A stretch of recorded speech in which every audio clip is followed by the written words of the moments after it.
Hello everyone.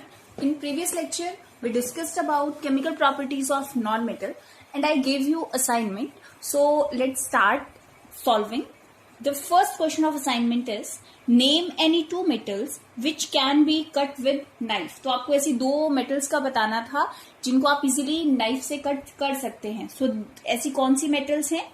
Sodium and potassium. I hope आप लोगों ने इसको बहुत clearly solve किया होगा. The second question is, what happens if a strip of zinc is immersed in solution of copper sulfate? This is your zinc, this is your copper sulfate. So अगर आपको एक चीज याद हो, मैंने आपको बताया था कि जब भी हम बात करते हैं what happens की, that means वहां पे हमें write down करना होता है about that reaction. So zinc react with copper sulfate, आपके पास आ जाएगा ZnSO4 प्लस Cu. क्लियर? ये एक सिंपली डिस्प्लेसमेंट रिएक्शन होगा. After that name two amphoteric oxides. So amphoteric oxide कौन से थे? जो एसिड के साथ भी, जिनका नेचर एसिडिक भी होता है और बेसिक भी. तो ऐसे कौन कौन से थे? Aluminium oxide and zinc oxide.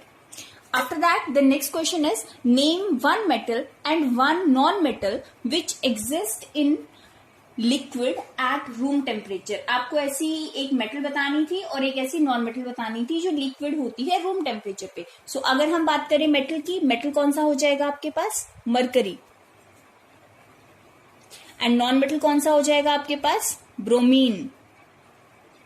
After that next question, which is more metallic, sodium और एल्यूमिनियम? इन दोनों में से कौन सा ज्यादा मेटालिक है? किसका मेटालिक नेचर ज्यादा है, सोडियम का या फिर एल्यूमिनियम का? सो इसका आंसर हमारे पास आएगा सोडियम.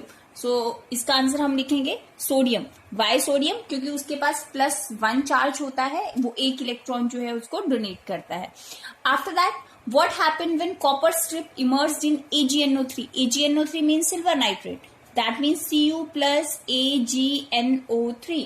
सो अगर मैं इस रिएक्शन की बात करूं, हमारे पास इस रिएक्शन का जो रिजल्ट है वो क्या आना चाहिए? यहाँ पे कॉपर नाइट्रेट बनेगा आपके पास, CuNO3 whole twice and Ag जो है आपका वो साइड में डिपॉजिट होना शुरू हो जाएगा on the copper rod. After that, which of following reaction will not occur? इनमें से ऐसी कौन कौन सी रिएक्शन है जो पॉसिबल नहीं है? First reaction, yes it is possible because Fe copper को डिस्प्लेस करेगा on the basis of reactivity series. In this reaction ferrous magnesium को डिस्प्लेस नहीं कर सकता, सो दैट मीन्स ये पॉसिबल नहीं है. MgSO4 प्लस कॉपर, ये भी पॉसिबल नहीं है बिकॉज कॉपर जो है वो मैग्नीशियम को डिस्प्लेस नहीं करेगा. After that next question is complete the following reactions. हमें रिएक्शन को कंप्लीट करना है. The first reaction is Fe plus H2O. तो जब ये रिएक्ट करेगा तो हमारे पास आ जाएगा Fe3O4 प्लस H2. सो अब हमें क्या करना है? इस रिएक्शन को बैलेंस करना है. So how to balance? यहाँ पे 3 आ जाएगा आपके पास, यहाँ पे आपके पास 4 आ जाएगा and after that, so now balance the hydrogen. How to balance? This is 4. सो ये आपकी रिएक्शन जो है बैलेंस हो गई. अब इसके लिए एक मोस्ट इंपॉर्टेंट रिएक्शन जो है वो क्या थी आपके पास? मोस्ट इंपॉर्टेंट पॉइंट जो आयरन है वो आपका रेड होना चाहिए, रेड हॉट या रेड हीट भी लिख सकते हो. Red means iron red hot होना चाहिए और जो साथ में है वो एक हीट का अमाउंट जो है वो फिक्स होना चाहिए. After that Na2O plus H2O. तो आपके पास बन जाएगा दिस इज NaOH. इसको आप बैलेंस कर देंगे. After that the next reaction is Ag positive plus Cu. तो यहाँ पे मैंने आपको बोला था it is present in the form of aqueous. So अगर मैं एक्वस की बात करूं तो यहाँ पे मेरे पास आ जाएगा Ag प्लस Cu2 पॉजिटिव, क्योंकि जो आयंस हैं वो आयंस एक्सचेंज कर जाएंगे हमारे पास. तो कॉपर के पास यहाँ पे 2 पॉजिटिव. अगर आपको याद हो हमने आयनिक रिएक्शंस को बैलेंस किया था, सो दैट्स वाई मैंने यहाँ पे भी क्या लगा दिया? 2. क्लियर? अब हम बात करते हैं MgO plus copper. MgO plus copper में हमारे पास आ जाएगा copper oxide plus Mg. Clear?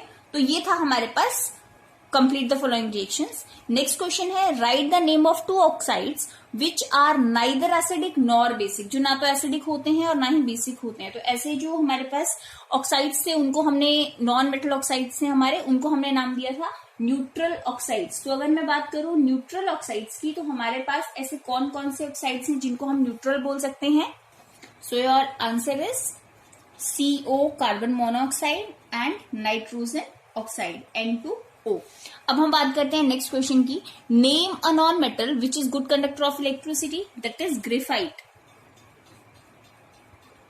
After that next is an element M forms an oxide M2O3 which is acidic in nature.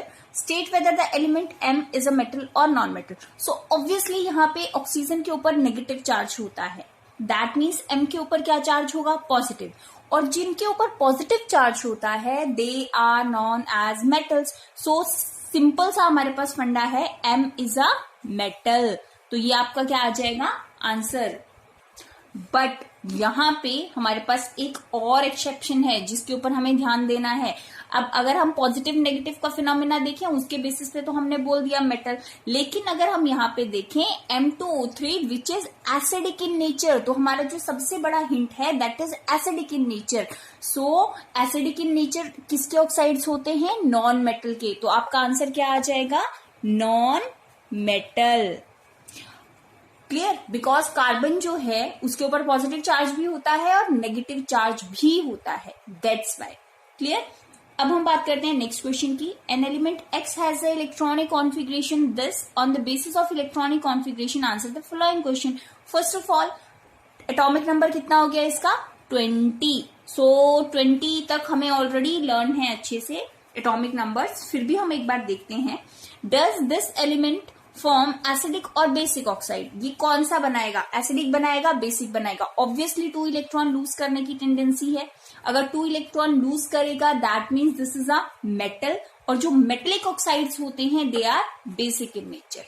Clear? Is it expected to be malleable and ductile और not? क्या हम expect कर सकते हैं कि ये malleable और ductile है? तो ऑब्वियसली अगर मेटल है तो दैट मीन्स ये मेलेबल और डक्टाइल होगा। बट ये सारी इंफॉर्मेशन आप तभी इसको क्लैरिफाई कर सकते हैं जब आपको इनकी प्रॉपर्टीज के बारे में थोड़ा बहुत पता है। After that C part is, will this element displace hydrogen from dilute acid? क्या ये डाइल्यूट जो एसिड है उसके सोल्यूशन में से हाइड्रोजन को डिस्प्लेस कर सकता है? So your answer is yes. Why yes? क्योंकि हमें पता है जितने भी मेटल्स हैं वो सारे के सारे डाइल्यूट एसिड के साथ रिएक्ट करते हैं। कौन से एसिड को छोड़ के? नाइट्रिक एसिड को छोड़ के। अब हम बात करते हैं last one. Is the element expected to be good conductor of electricity और नॉट? हम क्या एक्सपेक्ट कर सकते हैं कि क्या ये जो हमारा एलिमेंट है ये गुड कंडक्टर होगा या नहीं? तो ऑब्वियसली गुड कंडक्टर होगा because this is a metal. So ये था हमारे पास ये असाइनमेंट। आई होप आपने बहुत सारे क्वेश्चंस जो हैं उनको अच्छे से किया होगा, और ये सारे क्वेश्चंस तभी पॉसिबल हैं जब आपने केमिकल और physical properties metal non metals की अच्छे से की हैं। तो अब हम स्टार्ट करते हैं हमारा next topic, and name of the topic is how do metals and non metals react? जो मेटल्स और नॉन मेटल्स हैं वो आपस में रिएक्ट कैसे करते हैं। सो बिफोर स्टार्ट दिस मैं आपको एक चीज बता दूं, ये बहुत ही इंपॉर्टेंट टॉपिक है हमारा, इसको अच्छे से क्लैरिफाई करना बहुत ही इंपॉर्टेंट है। सो इसको हम केयरफुली देखेंगे और इसको अब हम स्टार्ट करते हैं। How do metals and non metals react? जो मेटल्स और नॉन मेटल्स हैं वो रिएक्ट कैसे करते हैं? आपस में कंबाइन करके जो कंपाउंड्स बनाते हैं वो किस लिए बनाते हैं? What is the reason behind that? So metals have 1 to 3 electrons in their outermost shell. Obviously we know that. While non-metals have 4 to 8 electrons in their outermost shell. Okay, we know that. Every atom try to get stable electronic configuration, so they react with each other. हम सबको पता है metals के outermost shell में number of electrons 1, 2 और 3. In the case of non metal they are 4, 5, 6, 7, 8. Even 8 को हम consider नहीं करते, that is considered as noble gas. So अगर हम बात करें मेटल और नॉन मेटल की, जितने भी हमारे पास एलिमेंट हैं उनके जो एटम्स हैं सब ये ट्राई करते हैं कि उनके पास एक स्टेबल इलेक्ट्रॉनिक कॉन्फ़िगरेशन आ जाए। सो उस स्टेबल इलेक्ट्रॉनिक कॉन्फ़िगरेशन को अटेन करने के लिए वो या तो अपने इलेक्ट्रॉन्स किसी को दे देते हैं या फिर किसी से इलेक्ट्रॉन्स गेन करते हैं। सो इस वजह से वो आपस में रिएक्ट करते हैं। मैं एक एग्जांपल लेती हूं यहाँ पे, compound of sodium and chlorine. मेरे पास दो एलिमेंट हैं, एक सोडियम है और एक क्लोरीन है, उनका मुझे कंपाउंड फॉर्म करना है। So how to form compound? तो सबसे पहले atomic number, this is sodium, atomic number of sodium is 11, number of valence electron is 1 because electronic configuration 2, 8 and 1, so number of valence electron that is 1. So that means sodium has tendency to lose 1 electron. अगर उसको खुद का electronic configuration stable करना है, that means उसको एक electron lose करना पड़ेगा। सो उसको हम कैसे रिप्रेजेंट करेंगे? दिस इज सोडियम, सोडियम के ऊपर एक इलेक्ट्रॉन, और इसको हमने फॉर्म कैसे किया? Na पॉजिटिव आया बिकॉज एक इलेक्ट्रॉन जो था उसमें से लूज हो गया। After that if we discussing about the chlorine, same phenomena, atomic number is 17, electronic configuration 287, number of valence electron 7। So अगर मैं यहाँ पे देखूं, यहाँ पे हमारे पास to get the stable electronic configuration it have to gain 1 electron. So अगर ये एक इलेक्ट्रॉन गेन करेगा तो इसके पास स्टेबल इलेक्ट्रॉनिक कॉन्फ़िगरेशन आ जाएगा। सो यहाँ पे मैंने रिप्रेजेंट किया क्लोरीन, 1 2 3 4 5 6 7 वैलेंस इलेक्ट्रॉन, प्लस मैंने इसको एक इलेक्ट्रॉन प्रोवाइड किया, that's why it form a stable electronic configuration that is having 8 electrons, 1 2 3 4 5 6 7 8, और इसके पास एक इलेक्ट्रॉन जो गेन किया वो यहाँ पे हमने एज ए सिंबल यहाँ पे रिप्रेजेंट किया। क्लियर? अब अगर हम देखें, ये था सोडियम, इसका सिंबॉलिक फॉर्म, सोडियम के ऊपर एक वैलेंस इलेक्ट्रॉन था, मैंने ड्रॉ किया। यहाँ पे क्लोरीन था, क्लोरीन के पास 7 वैलेंस इलेक्ट्रॉन थे, वो भी मैंने ड्रॉ किए। अब सोडियम को स्टेबिलिटी गेन करने के लिए एक इलेक्ट्रॉन लूज करना है और क्लोरीन को स्टेबिलिटी अटेन करने के लिए एक इलेक्ट्रॉन गेन करना है। तो सोडियम ने अपना ये जो 1 इलेक्ट्रॉन है ये ट्रांसफर किया क्लोरीन के पास। क्लियर? अगर इसने इसको ट्रांसफर किया दैट मीन्स सोडियम के ऊपर आ गया प्लस चार्ज, क्लोरीन ने इसको गेन किया, इसके ऊपर आ गया माइनस चार्ज, इसकी वैलेंसी भी फुलफिल और इसकी वैलेंसी भी फुलफिल, और हम इसको कैसे शो कर सकते हैं? Like this is your NaCl.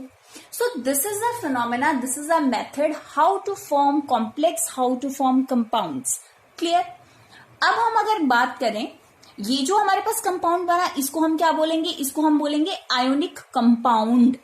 Clear? और आयोनिक कंपाउंड इसलिए बोला क्योंकि ये आयंस की हेल्प से बना। आयन क्लास 9th में बहुत अच्छे से हम डिस्कस कर चुके हैं। स्पीशीज दैट हैविंग पॉजिटिव और negative charge is known as ions. तो यहाँ पे ये आयंस के ट्रांसफर करने से बना, दैट मीन्स इसको हम बोलेंगे आयनिक कंपाउंड। आयनिक कंपाउंड की अगर हम डेफिनेशन देखें, the compound formed by ionic bond, जहां पे आयोनिक बॉन्ड बनता है उसको हम क्या बोलेंगे? Ionic compound. और आयोनिक बॉन्ड का दूसरा नाम क्या है? Electrovalent bond. बॉन्ड का मतलब क्या है कि ये Na और Cl आपस में जो कंबाइंड हुआ, इनके बीच में जो एक बॉन्ड बना उसको हम क्या बोलते हैं? यहाँ पे आयनिक बॉन्ड। और क्यों बना ionic bond? By the transferring of ions. Clear? अब हम बात करें आयनिक बॉन्ड की डेफिनेशन की, the bond is formed by transfer of ions is known as ionic bond. जो आयंस के ट्रांसफर से बना उसको हम क्या बोलेंगे? Ionic bond. क्लियर? अब हमारे पास एक नेक्स्ट डेफिनेशन आती है, दैट इज ऑक्टेट रूल।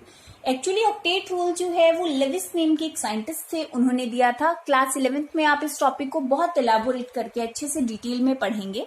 सो अभी फिलहाल जो हमें पता होना चाहिए that is about octet rule. So what is octet rule?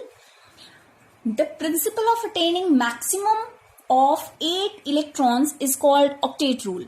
जैसे कि हमने डिस्कस किया, हर एटम ये ट्राई करता है कि उसके पास स्टेबल इलेक्ट्रॉनिक कॉन्फ़िगरेशन आए, लेकिन जब ये आपस में बॉन्ड बनाते हैं तो हर एलिमेंट ये ट्राई करता है कि उसके पास मैक्सिमम नंबर ऑफ इलेक्ट्रॉन्स जो होने चाहिए, वैलेंस इलेक्ट्रॉन जो होने चाहिए, दैट इज 8।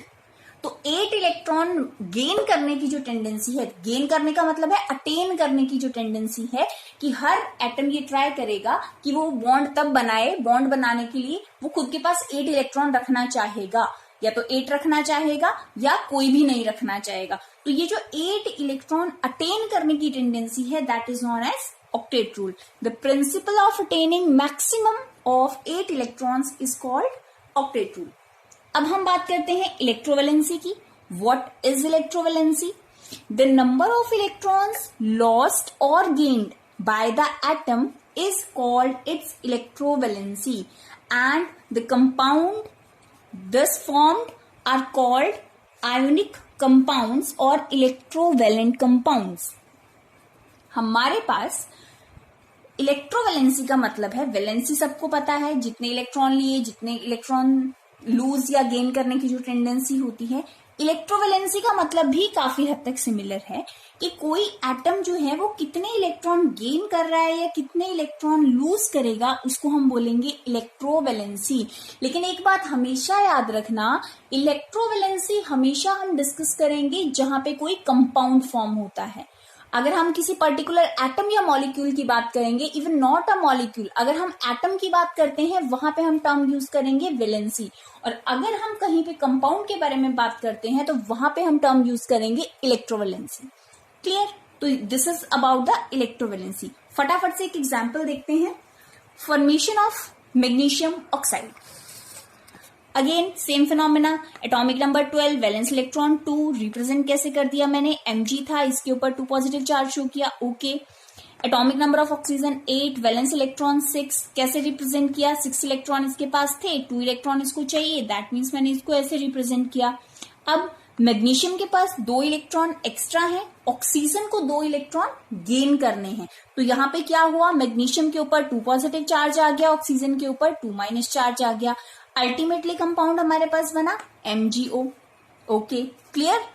अगर हम बात करते हैं इलेक्ट्रोवैलेंसी की, यहाँ पे मैग्नीशियम की इलेक्ट्रोवैलेंसी कितनी हुई, मैग्नीशियम की इलेक्ट्रोवैलेंसी हो गई +2, और अगर बात करूं ऑक्सीजन की, तो ऑक्सीजन की इलेक्ट्रोवैलेंसी कितनी हो गई, -2। सो ये एक मेथड है जिसकी हेल्प से हम इलेक्ट्रोवैलेंसी फाइंड आउट कर सकते हैं। बाकी हम कुछ और कॉम्प्लेक्स को डिटेल में डिस्कस करेंगे नेक्स्ट लेक्चर में। तो नेक्स्ट लेक्चर में सबसे पहले जो हम डिस्कस करेंगे, अबाउट 5 और 10 के बीच में हम कंपाउंड बनाना सीखेंगे। मे बी कुछ स्टूडेंट्स को ये अभी थोड़ा सा इसमें डाउट हो, लेकिन हम इसके बाद और जब कंपाउंड डिस्कस करेंगे तो आई होप आपका वो कॉन्सेप्ट जो है वो बहुत अच्छे से क्लियर हो जाएगा। Thank you.